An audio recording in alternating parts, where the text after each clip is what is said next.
welcome back to the Actual VR Podcast, the weekly podcast where we sit down and break down the latest in VR, AR, XR, immersive tech news, and then we talk to industry professionals and see how they're producing and utilizing immersive tech in their respective fields. On today's episode, we have Robert Coomber joining us, and what he's doing is he's incorporating his background in coding to create spatial audio experiences for virtual reality. We have some funny stories that we're going to share, and I can't wait for you to hear them. But before we get into all that, we're going to be talking to Patrick Robinson, who is our team videographer and all-around good guy, about the topics that we talked about in the show on Monday, the Actual VR show. If you didn't get a chance to check it out, we're going to be taking a deep dive here next. Are you ready? Let's go.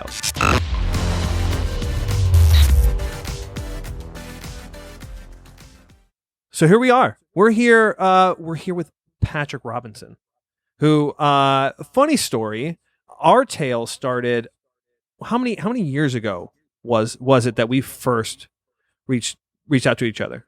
Well, you reached out to me. Yeah, we found each other 4 years. 4 years ago. Three. 3 to 4 years ago. Patrick reached out with Innovate Nashville as a podcast. That's why this whole thing's going full circle. Full circle. And now you're the second guest on the podcast. Look at that. We're here. I'm honored. We're here. Patrick does. So Patrick, I don't know why I'm telling you what you do. So Patrick, this is going to be life altering. So Patrick, not only does you video the Actual VR show. You're the eye behind the Actual VR show, in which, if you haven't checked out already, comes out every week. Every Friday. But that's Monday on Facebook, Friday on YouTube. Switching it up a little bit. But so you're the eye behind there. Not only that, but Patrick has taken a look at the Actuality VR as a company and been able to analyze some inefficiencies and help streamline some of our processes. And that's, I think, not only that, but you're a vision guy too. Like, you get, what I love about Patrick is he's super pumped about all the things. And it's great. It's great to have that on a team. It's great to have you here on the podcast today. I'm so excited. Thank you. I received that. I received that. So if you didn't get a chance to check out the show last week, what we did is we talked a little bit about. I'm sorry, if you didn't check out the show this week, we talked about firing people in virtual reality. A little deceiving. We'll get into that. Samsung Gear VR no longer supporting the Note 10, the new phones out, essentially putting their foot down, saying that no, we will not be doing anything more with the Gear VR brand, which we talked about in a previous episode of the Actual VR show. And then the Adobe Glass, which is Adobe's prototype into getting into these augmented reality layers on top of display glass, which is pretty cool. Epic. But you and I had so when we were recording the show, you guys don't get to see it. You get a little taste of it. We have a lot of fun on the show. We had a scenario where, what would it be like to to take somebody in a VR headset and fire them on the moon? Hey, Bill. Why'd you call me out here on the moon? It's beautiful, isn't it? The Earth. Yeah. Yes. I guess. Yeah, you're fired. Like that, but that's it was your problems appear so small from here, don't they? There's a world of opportunity in front of you. What do you mean? So that wasn't the story we were talking about. We were talking about that. Well, it's a little, when you read about firing people in VR, the first impression you have is like, no, I don't want to be fired in VR. And then you brought up, was it tech ethics, right? Yeah. What is So big corporate initiative right now with tech just, obviously taken off. If we would look at Moore's law, the rate of technology is just exponentially growing. Yeah. So whenever you come into this new world where tech is outgrowing a lot of the regulations, that government enforces, all of this, it's outgrowing those. So there's a lot of initiatives where the teams are aligning to determine what is right and wrong, what is what makes it okay to be able to even insinuate firing someone in VR.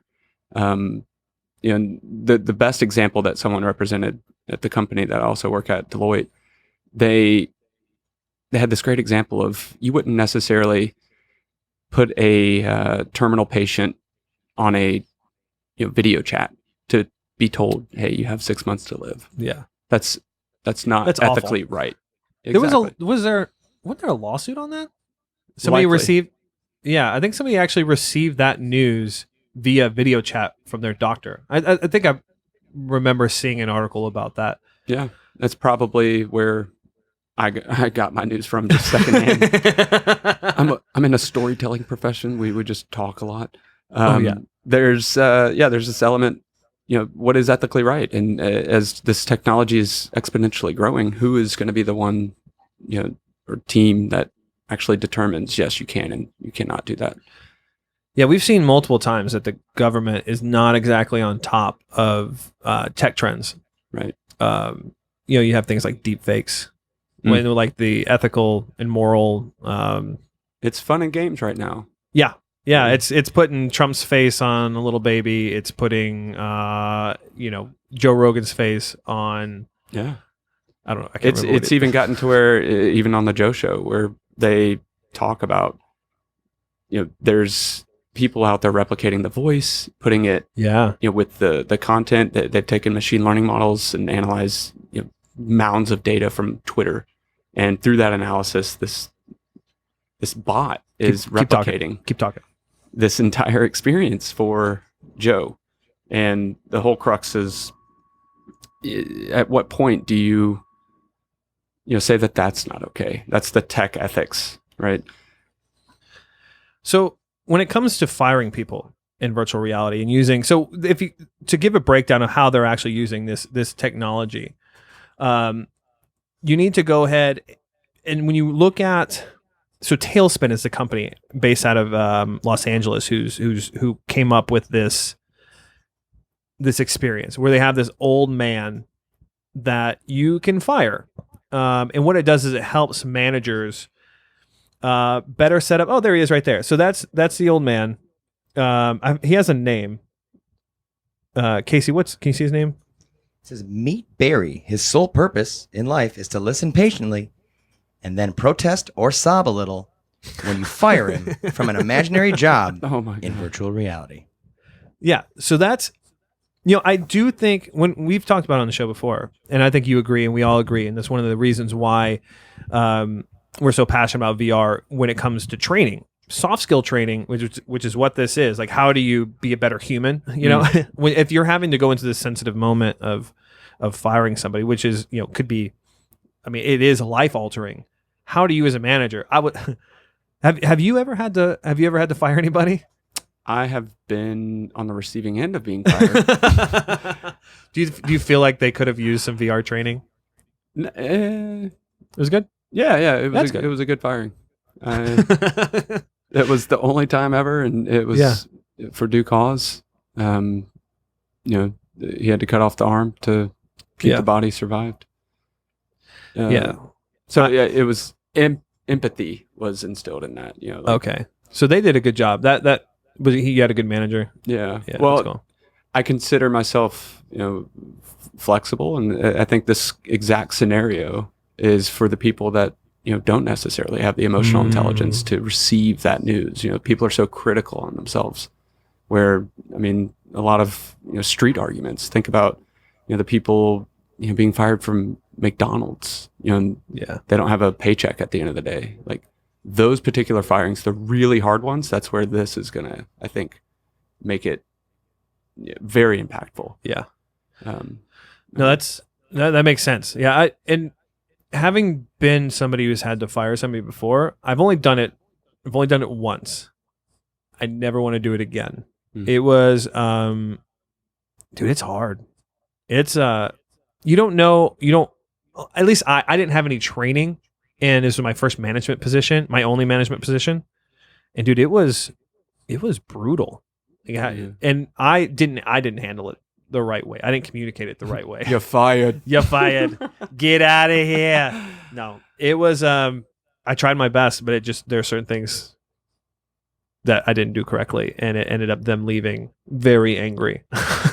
I would just say, really angry. Don't let the door hit you where the good Lord split you. I feel like that's a Southern thing. Yeah.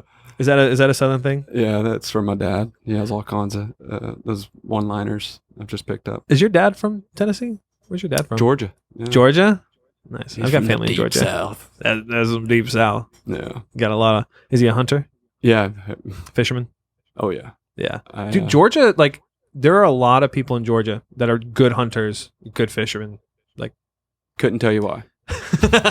well, I don't know if you knew this, but Georgia has the most lakes of any state. Interesting. Yeah, I think that's true. We're going to say it's true. That is Minnesota, the land of 10,000 lakes. Just because it has 10,000, does it mean that it's the most? Georgia, 10,001. I'll allow it. Oh, man. Yeah, so I mean, like, soft skill training, when we look at soft skill training, we have obviously situations like firing. You're going to have moments when you're trying to train somebody. We recently were talking to some real estate agents about VR training, and the soft skill of like how to de-escalate a situation. Even the mechanical, when we talk about, like, we'll go from the soft skills to the mechanical, like the process of learning something in VR. Anything with money. Yeah. If you're a realtor and you're dealing with a conflict, somebody's upset that they didn't get the price that they wanted on a percentage, anything with money, it's going to hit home with people. And being able to train that situation, it would dramatically impact the industry, any industry, I think. So yeah, I'm really excited to see this. And like you said, soft skills, conflict resolution, any of this. Yeah. You've been watching, we've been watching some Grant Cardone content. Oh man. 10X everything. He's from Louisiana. He's different deep south. Yeah. Can you imagine if Grant Cardone had access to VR training? Because he offers a training program, right? He would 20X some He stuff. would 20X. I would sign up for that. That'd be really cool. We'll send him this. We'll just tweet. I wonder like what's something that you feel like you would want some VR training for? Like everyday use, like one thing to make. That's a really broad question. VR training. Like if you could do something in VR before you had to go and do it. Like for example, this isn't really even VR training. It's training your brain. I talked about it in rejection. The Handling rejection. Yeah. That is a sales development rep. So as a salesperson handling rejection, not being the person being rejected. Yeah. Because that would be an interesting one too. It would. Being on the receiving end of somebody rejecting. Well, I guess so rejecting your proposal. I think the most important thing, and we talked about this with the cameras, right? Is that the having a high quality, being able to interpret facial expressions. Yeah. I think that's incredibly valuable. That's the biggest. Like a pixel. You have to feel it. You have to have empathy. Yeah. I think, and that's the power to leverage, right? Right. It's to be able to leverage that. And when you're stuck in that world too, everything is gone. I'm sitting here watching a training video on my phone, or I'm at the computer watching some compliance training, for example, at Deloitte. They're, talking about some crazy tax revolutionary, I don't know, compliance, right? Yeah. I'm gonna probably, maybe click through some videos. I'm gonna try and get to the end. Maybe if I'm super busy. Are you a terrible employee, Patrick Robinson? No, I take all of my training, but I also am trained on just human emotion. Oh yeah, how people work. It's a fast economy, where if you're in that position, imagine not being in that position and putting a headset on and being stuck to where even eye tracking. Oh, dude, I feel like that when we have that type of data, which there's been talking about this real estate training program, the ability to see where people are looking. Now we can see where people are looking within a space. That's something we can do now. We can heat map that. Super easy. When it comes to eye tracking, which there have been some headsets that have come out that already have eye tracking. We talked about the Varo. Yeah. And then there was a headset called the Fove that I had for a while. That was like one of the earlier iterations of eye tracking. But that would be if you're trying to sell a product and you're staging a shelf and you want to know where your product should go, or like what label you should use. Do some A/B testing, do some market research, have a group come in and put them on the headset, and then just take them on a path through a store, see where their eyes go. That's your go-to. Do you think it would be consumer platform ready? So the reason I ask, Facebook with the Oculus Quest, the pass through.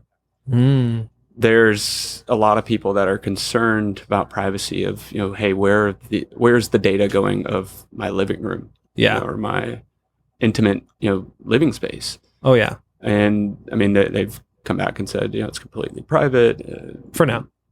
Exactly. So combining that data with, the data of eye tracking. I mean, oh man. Yeah. At what point does it stop? Well, then we get into tech ethics, right? Tech ethics. It all ties back to tech ethics. I think, man, we live in a world where big data is the norm.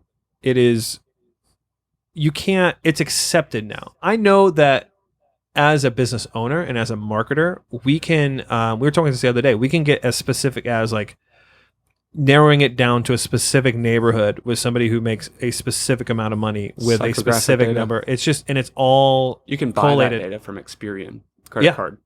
Company. And that's the world that people are making. I mean, it's in a huge industry. I forget the name. If you haven't watched The Great Hack, that'll really mess you up. I started the first half after you recommended it, and I was like, dude, I can't emotionally deal with this right now.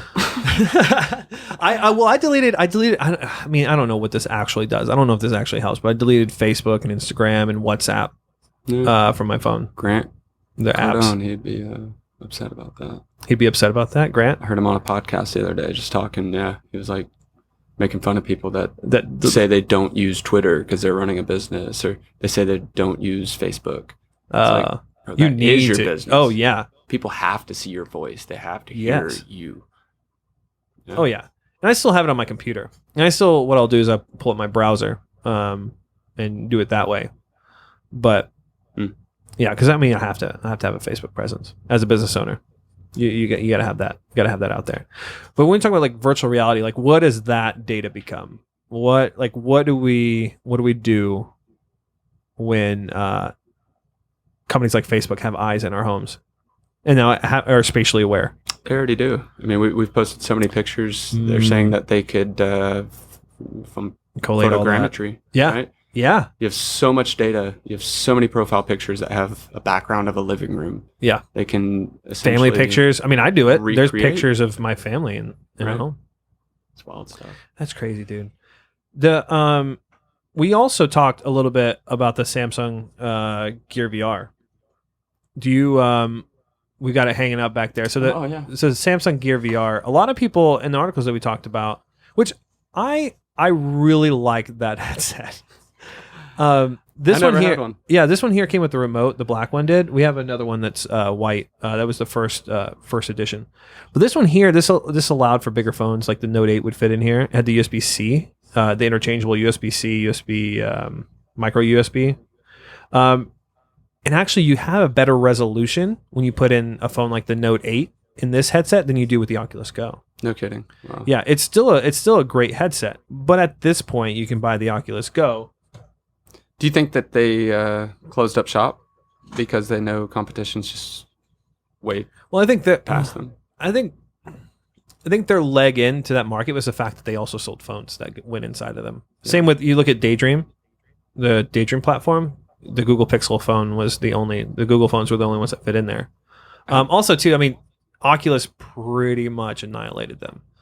Once you had, I mean, this is what everybody wanted from this, but in one headset. At that point, what are you going to do? Like, what is Samsung going to do? Because this is an Oculus headset. This is powered by Oculus. Right. When Oculus decided, like, we don't need you anymore.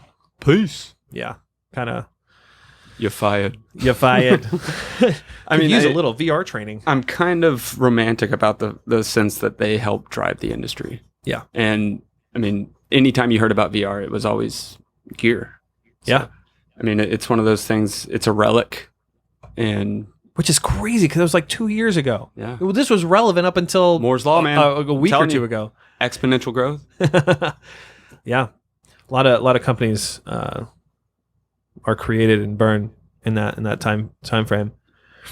And in mobile VR. Yeah, and this article specifically, and what's the name of this site, Casey? This is from trustedreviews.com.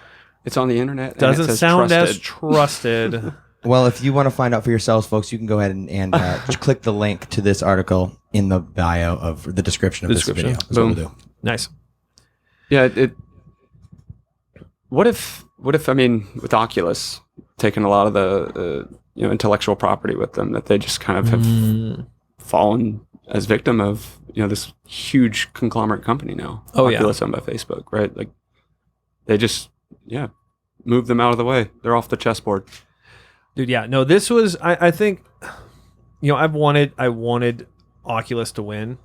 A lot of people, and I'm one of those people, like we can hate on Facebook all we want because they are a massive company that has questionable at best business practices, but they make a great VR headset. Oculus Quest. Oh, the Quest. Yeah. The Quest has been absolutely... You bought a Quest. I did. And it's been just transformational. I feel weird whenever Casey comes in after, putting the girls Casey, down. your wife. Casey. My wife. And I still feel weird about it. There's a piece that, I'm sitting in bed sometimes with this enormous headset on. Are you watching Netflix? I'm watching Amazon Prime, The Boys. Oh, nice. And I'm sitting in a theater in the comfort of my own home. I look around and there's theater seats. They have the red velvet. It's game changer. That was probably the biggest thing for me when I was in the movie theater for the Oculus, like the Oculus theater. I was like, this feels like that screen is massive. Oh. Like it feels that you're watching a movie screen. In that, I was like, why would I go to the movies anymore? Yeah, like why? Maybe IMAX. And you know what? But I guarantee IMAX comes out with the VR experience. How so? Well, they have. Well, I think IMAX has partnered with. Don't quote me on that. Casey, would you mind googling IMAX VR partnership, something to that effect? I think IMAX got in the VR theater game. I can't remember. The theater, it's an experience, right?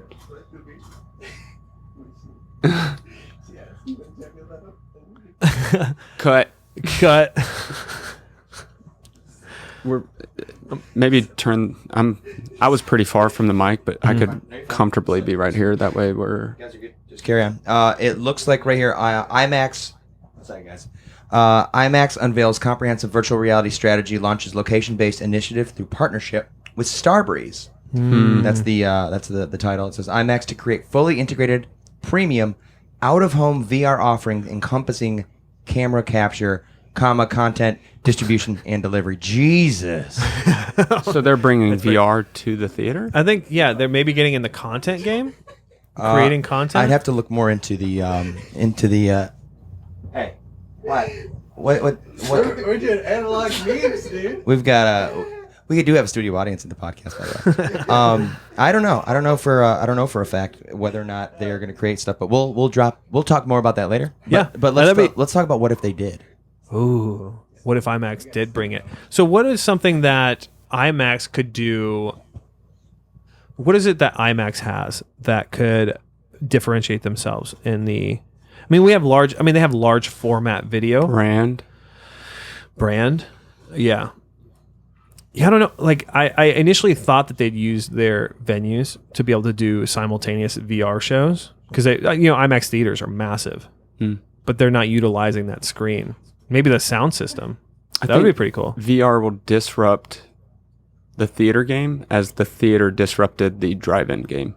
Ooh. That's what Well, we also thought the same thing with home theaters, right? When people were building their own theaters in their home, which it's still a thing, right? But it didn't exactly. I think the prices are killing the movie theaters. I think that's it, if anything else. Valid. Yeah, I don't know. Because I don't think it would be. Don't think it'd be a movie theater. I don't know. Moving on to the next story. So we also talked about augmented reality. The Adobe released this prototype of some glass that they're not getting into the glass game, right? They're not creating their own glass display. But what they did is they showed glass manufacturers, that hey, there's a glass that you have a way to project glass or project augmented reality overlays on glass if you have your product behind it. There should be a video on the article, but what you can do if you're a company that has like a product, if you're a B2C company that sells a product, you could use that in brick and mortar stores or at conventions or at as a window display for your store. And what you could do is have this overlay that reacts to touch. This is all touch based too, and it's not just the it's not just kind of a touch screen. It's touch glass.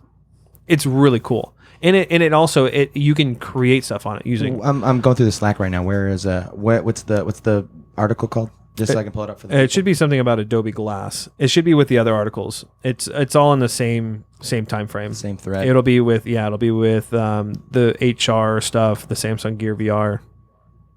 I thought it was it's the most recent one. It should be all the way down at the bottom. Google Maps.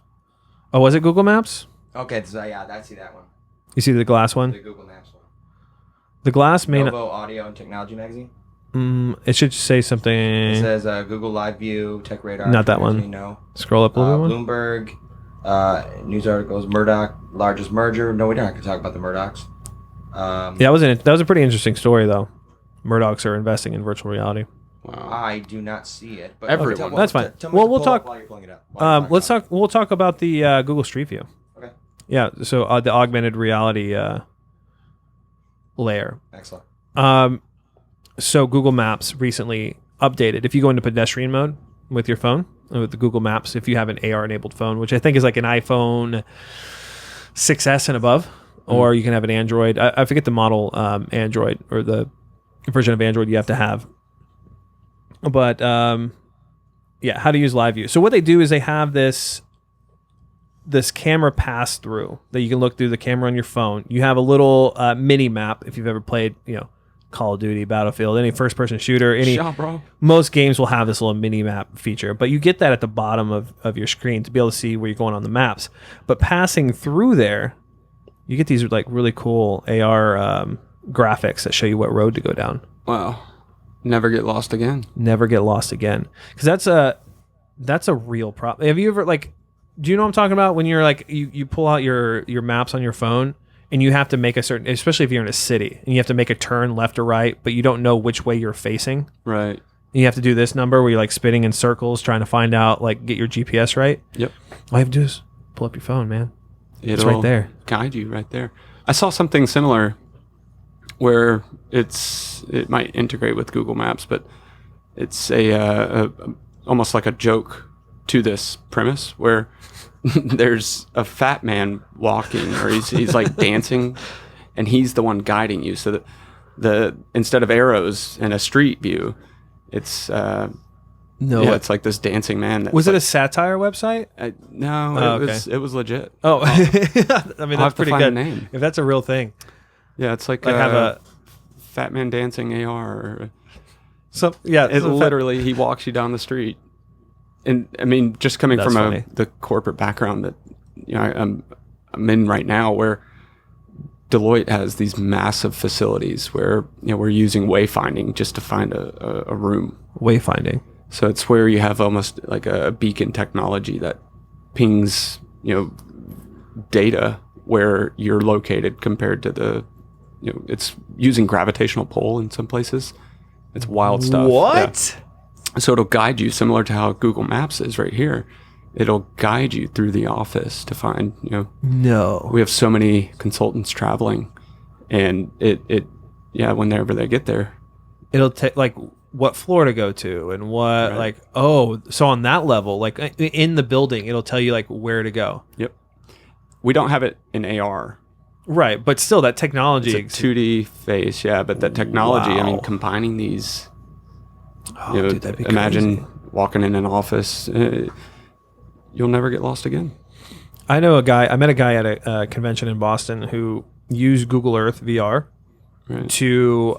He was going on vacation with his family to France, and what he did before they left is he put on the Quest and went on Google Earth VR and walked out using Streetview. Walked out of his hotel to everywhere he was going on their agenda. That's wild. And when he was in France, he actually it's like he'd been there a million times. Like he knew exactly where to go. Didn't have to look for directions. Didn't have to do anything. Like didn't look at his phone once. Wow. He was just able to take his family everywhere. It was pretty dope. Do you think? I mean, in the future, would I be able to just not even have to fly to France? I'll just throw on a headset and just go be in France. There's nothing like the smell of France, my friend. The Danishes, And on that note, the fries. dude, Patrick, thanks for being second guest on the podcast. Loved it. This was awesome. We get to have these conversations all the time off air. It's cool that we get to air it out and let everybody see how Nerdy. see how nerdy we get. How funny we are. We're funny. Anyway, dude, Thank you. thanks for being on here.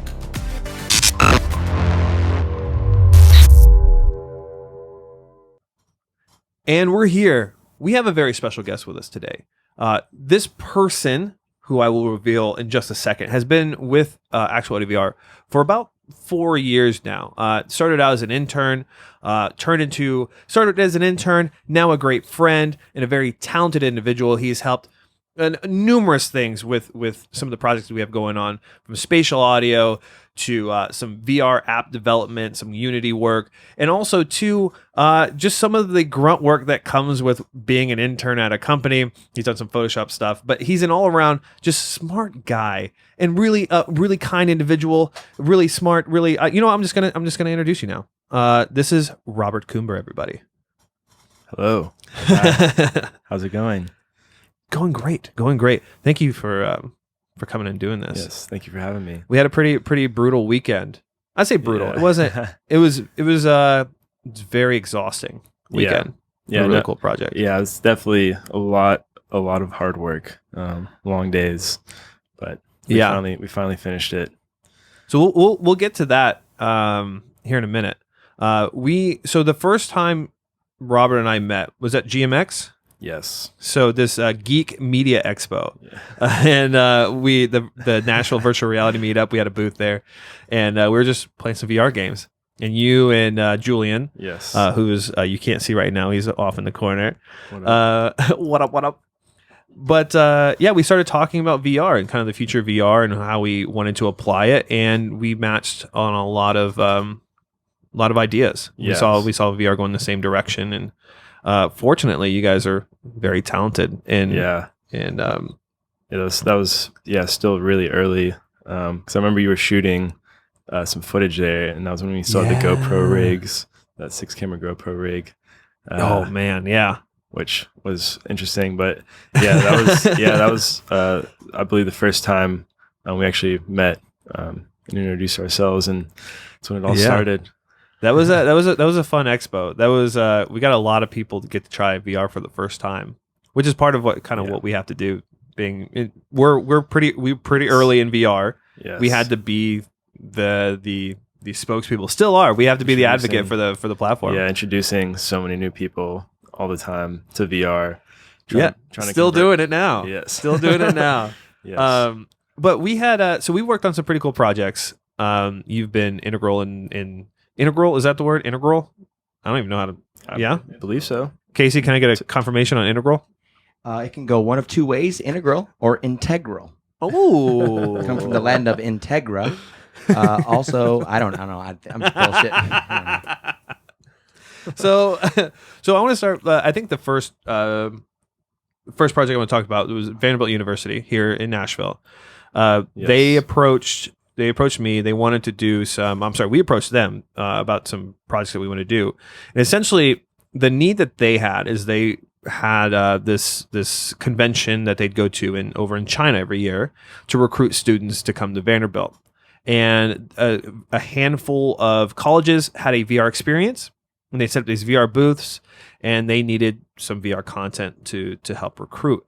And Amy Wolf was the admissions head there, the head of the creative director for admissions, and she had this idea to do a story-oriented VR experience, which is a fairly new concept in VR. But she, being the creative that she is, she knew that story is king. So we came up with this concept of meeting Troy, who super nice guy, and you see him in the very beginning of the video. You kind of follow them. You follow them throughout the campus and doing different things and just daily activities as a student in Vanderbilt. What does being a student at Vanderbilt look like? Yeah.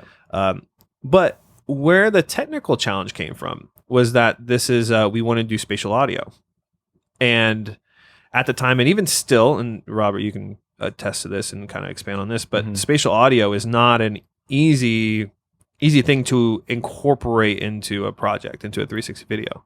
Yeah, it's not as easy as just doing a normal audio whatsoever. There's a much deeper process involving spatial audio into a 360 video, especially at the time.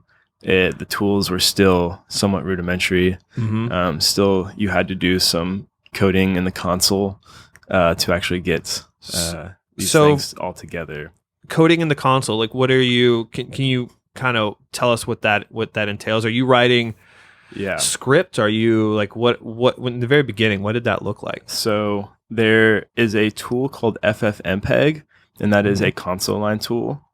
So you do have to know how to operate the console. However, those commands are all documented on their website. They're pretty easy. You don't have to memorize any or learn any new code, anything like that. However, you do have to use a console. It can be a little bit intimidating at first. Yes. But that program basically took an ambisonic sound file, which is 4 channels, and married it to a 360 video. Whereas like a program like Premiere wouldn't be able to do that at the time. Right. Or these traditional video editing programs weren't able to do those sorts of things. I'm sure some of them have moved forward. But that was what was required at a more technical level to make that happen. Yeah. And when we were filming the experience, we had to get creative with some of the, because you capture the sound differently. Yes. We had lav mics on talent. Yeah, so we had a lot of lav mics on talent during all of the filming, so that we could get the actual, close miking of each individual person speaking, and we also captured with a H2N, which is an ambisonic mic, some of the different room tones. So, for example, we were in a cafeteria, I believe, and there was a bunch of interesting sounds of people hitting, picking up bowls, putting plates down, eating food, having forks and knives hit tables, and just, there's things going on in the kitchen that you really don't think about until after, you can just kind of barely hear it. So we used that H2N, and we also went up to for example, it was a refrigerator that had a really prominent noise that we went up and recorded, just the refrigerator itself, so that we could go, once back in post, we could take that ambisonic file of that specific area and take the refrigerator or the AC, and all those different people making the noises and just chatter. We could layer that all into the mix for that file. You really committed to that. I remember at one point, we were in the kind of that open square, the dorm area in the middle. Yeah. And I looked back, and we needed to get some of the sound of the leaves moving because the wind was blowing. Yeah. And you could see Robert, he was like hanging out in the tree, like just kind of recreating the sounds of the leaves. Truly committed to his craft. I was recording, had a microphone up to the tree. I was just kind of like wrestling the tree just a little bit. Yeah. But it made for a truly immersive experience. It did. It sounded really nice. And you go, so this project was for Vanderbilt, but you just graduated. That is correct. Last Friday, not this past Friday, a week and a few days Yeah, ago. exactly. From Belmont University. I did. Yeah. Yes. What degree? What did you study when you were at Belmont? So I was in the audio engineering technology program. So I graduated with a audio engineering technology major, and I minored in computer science, where I Which studied. makes sense. Yeah, we did some some video game sound design stuff, and as well as doing some programming for plugins for different. Oh, nice. Didn't know about that. DAWs. Yeah, so those were that was the main focus. Yeah. While I was at school. And fortunately, we had some cool projects where you can incorporate both of those. Yes, certainly. Yeah, and I don't know if I mentioned this at the beginning, but yeah, Rob, it started out as an internship, just working on some projects, but then it turned into a friendship, and Yes. I was so bummed I missed a graduation, man. I'm still kicking myself over missing a graduation. I was obviously really pumped. Kind of like what the next steps are for you in moving forward and what you're going to be doing moving forward. We'll get to that too, but I want to skip from the Vanderbilt project, which was one of the first spatial audio, and spatial audio. When I first started doing 360 video, everything I did was stereo. Yes. It was you put on a headset, everything is stereo. So the difference to actually, Rob, do you want to tell the difference between what a stereo experience, so what we're traditionally listening to when we listen to music, it's a stereo mix, maybe even we have a surround mix, but how is that different from spatial audio? So when people hear spatial audio, they may not know what we're talking about. Could you tell the difference between the two? Sure. So with like traditional music and most TV shows and things that we watch on the internet, it is a stereo audio file. So there's a left and right channel. So no matter, you just have that left channel is always playing in your left ear and the right channel is always playing in your right ear. Or if it's on the speakers, it's coming out of those speakers. No matter which direction you're facing while you're watching it, there's always going to be on these exact, the exact channel is going to be going to that exact ear. Nothing changes. So with spatial audio, it uses, most commonly right now is a 4-channel piece of audio.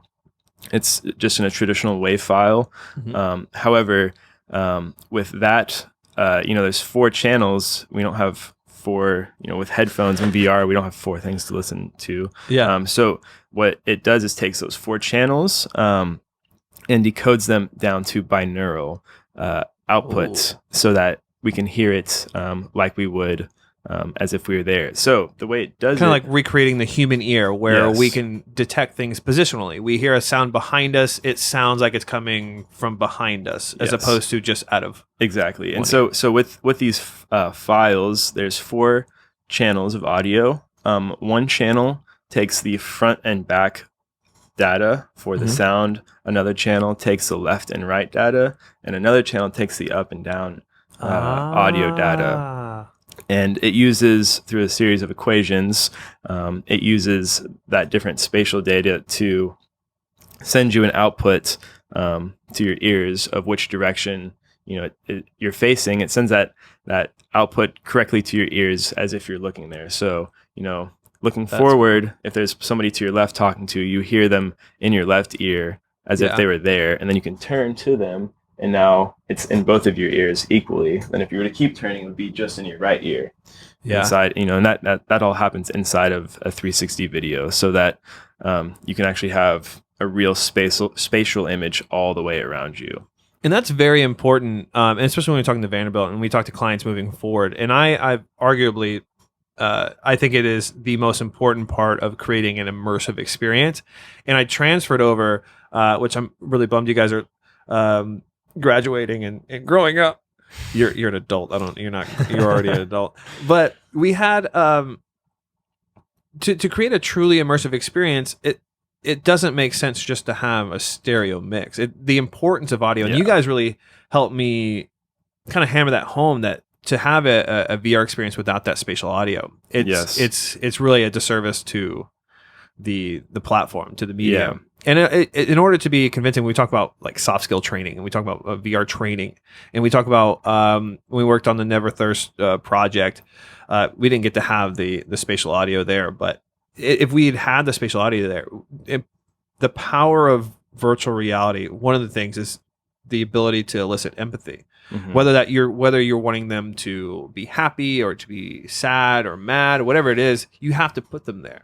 Yes. And in virtual reality, we have the best capability to do that. So spatial Exactly. audio is now a requirement when working with virtual reality, at least when it comes to Actuality VR. And especially because empathy, spatial reality is a huge component to creating empathy, because if it looks like somebody is in this 360 image or 360 video, but it doesn't sound like they're there, it just sounds like there's a disconnect. There's a huge disconnect to that. And so in the video, if you can actually be hearing it as if they were there, and it tricks your ears into thinking that they're actually there, that just gets you even deeper into the feeling those types of emotions that the creator's trying to create. So it's very important. It was definitely important, and Vanderbilt actually loved the spatial audio. That's something we had to convince them of initially, is to go ahead and go with the spatial audio. Because there's little things when we talk directing attention in virtual reality, we have to go back to old theater techniques of using eye contact. If a character is looking at another character, if you're watching in a headset, you're going to see what are they looking at, and you can also accomplish that with audio cues. Exactly. And spatial audio, it's only spatial audio that allows you to do that. Where we'd have little things. You started one of the scenes out and you were looking at a computer in the dorm room. And if you didn't have any type of audio cues, people wouldn't know what to do. They would just kind of sit there and like, well, what am I looking at? But it wasn't until that professor walked into the dorm room and said, hey, Troy, you could hear it coming out of your right ear, and you looked. It just makes you immediately just want to be, just because in real life, that's exactly what you do. Look over there. And so that the cue ability to perfect. Create attention in that video is, especially because, you might not be looking in that direction like you said, but you can create attention behind you without even needing to look in that direction. Exactly. Which is fascinating. It's amazing. I want to go over to something a little bit different than higher education. Actually, you know what? There's a little something there. Maybe it is a little higher education. We did a project for Swisher Sweets, working with Taillight TV here in Nashville. Swisher Sweets has the artist project where they highlight local, not even local artists, but artists, different hip hop artists. And what they have this award event, this red carpet event where they presented an award to Cardi B, and they were highlighting the artists in the project. So there was a lot of Swisher Sweets cigars at this rooftop party in Los Angeles. But what we needed to do is, while we were there, I was talking to the producer, and I said that we really need to think about doing spatial audio. We're gonna have a lot of things going on. There's gonna be a lot of things to look at, but ultimately we want them to look at one thing. We want them to look at the artist interviews. There's a whole reason why they were putting on this event, is to highlight the artists. So if you're gonna do 360 video, we need to make sure that the attention is on those artists while also creating this environment, this party atmosphere. So we needed the sound design. We needed the spatial audio to make sure that they're looking where we want them to look. And so that's when I called you. I'd gotten the green light from the producer on site, and we had already had like a short turnaround. I think it was like a week.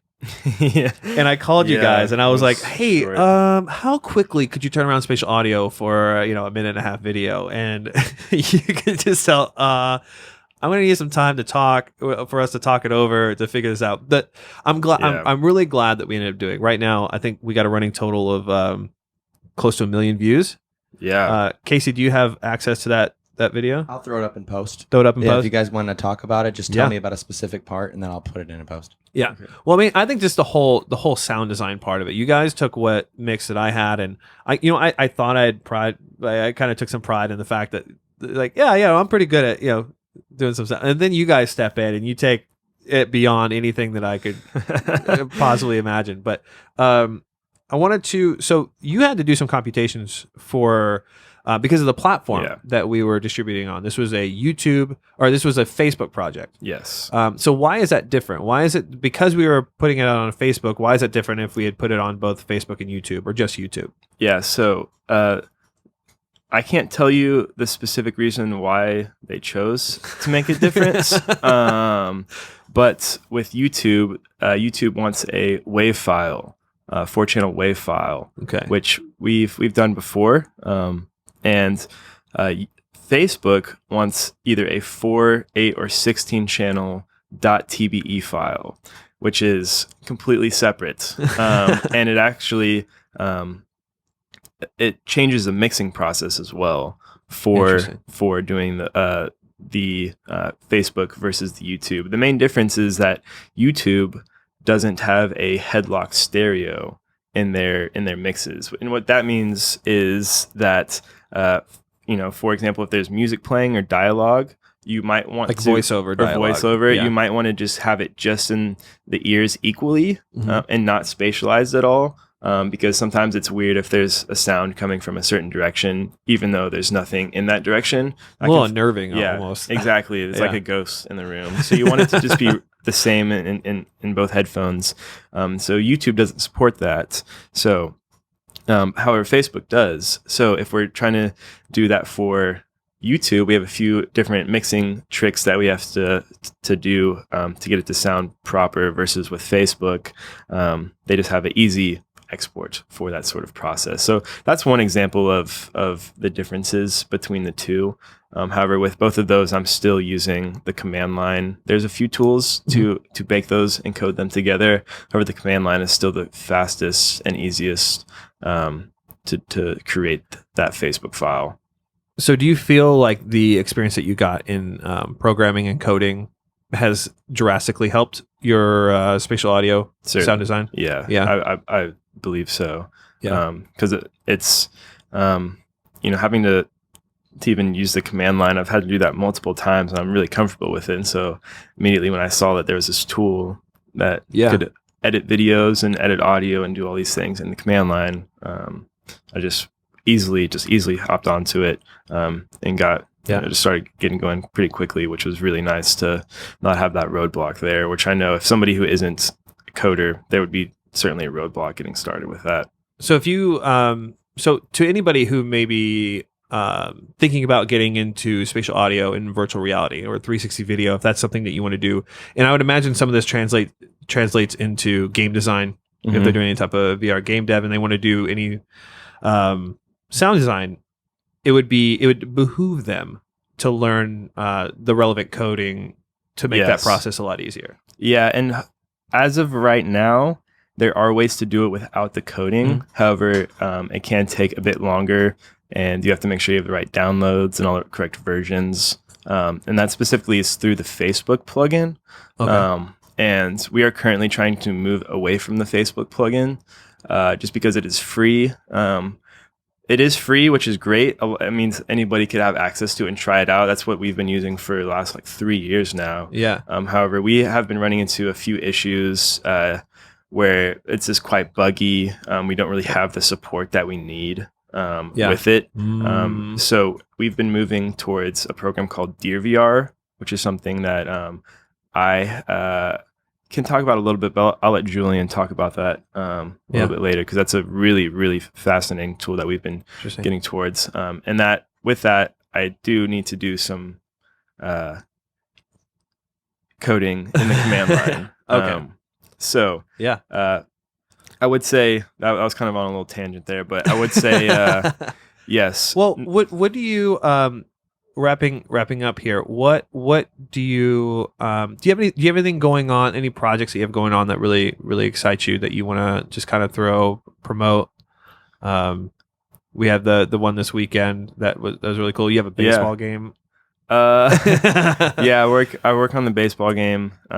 It's not. I don't have that much time for it. I kind of work on it. It's like a passion project. You've been kind of just working on it on and off. It's really fun. But yeah, with that, I do have that on my GitHub. If anybody wants to download it, you can actually play it. What do they search for? Just Robert Coomber on GitHub. It's also, if you go to my Twitter, nice. Robert N. Coomber. There is a link to my GitHub there.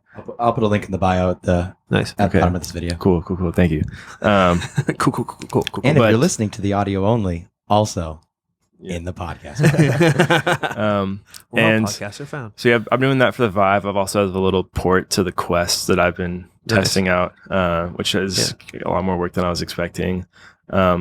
But other than that, the big project that has been on my mind recently is this music video that we've been shooting this past weekend. Which will as the time goes on, if you're watching the actual, if you've ever watched the actual VR show, which comes out every Monday, we alluded to it this past week that we recorded, but yeah, we'll keep everybody updated on that because that's a project that the team has been working on. That's been really exciting. But Robert, dude, I wish we had more time to talk. We could talk for hours. Yeah. That just means that we'll have to get you back on. I'll be back on wherever you are. Yes. But some updates. Thanks for being on the show. Of course. Thank you for having me. Hope you enjoyed it. Yes, I did.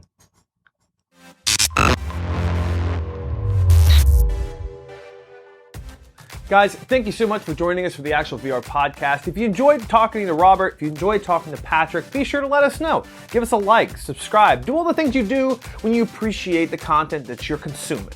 You can find us where podcasts are found, pretty much anywhere. We're everywhere you can think to find a podcast. And check out the Actual VR show every Monday on Facebook and YouTube. It's a bite-sized news show about everything that's happening in immersive tech.